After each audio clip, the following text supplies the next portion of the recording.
Hello guys, frantic here and welcome to Distance, the fast-paced, acrobatic arcade racing game by developers Refract.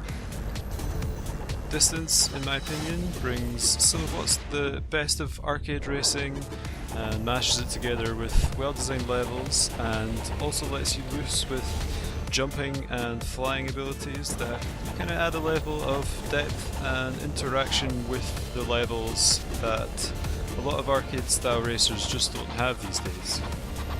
Distance is currently in early access just now on Steam, and even though that's the case, I believe its well-devoted fanbase have already created something like 1,000 plus custom maps for us to race on in multiplayer. So there's a strong following behind this game, and there is also a single-player campaign of such.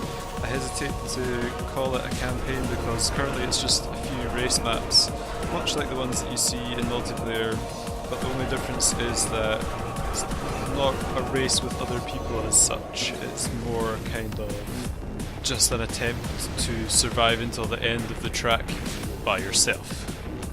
But aside from the pretty basic single player, there are a few multiplayer modes to mix things up. There's a standard sprint mode, the speed and style, which is basically point scoring as well as getting to the end in the fastest time. There's also challenge, in which you have to make it to the end of the track. There are no resets, there's no checkpoints, so if you go off the track, you know that's it, you have to go back to the start again. There's also stunt mode, which is pure point scoring.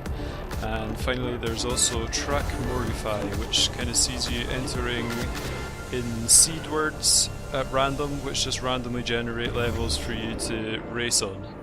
So overall, Distance seems like a decent racing game, but there are a couple of things that stop me rating it better than it could be. The first of these is the acrobatic wall jumping mechanic, and during the more skilled courses you'll often find yourself upside down, side to side, jumping from track to track, from wall to wall, and I'm not sure if it's just me not being skilled enough on the tracks, or maybe I've just not devoted enough time to properly mastering this skill yet, but I really find that on the harder tracks, I just find it difficult to get a hang of this wall jumping ability that they've got, and it kind of brings what should be a really fast-paced track and a fast-paced game, and it just slows it down so much.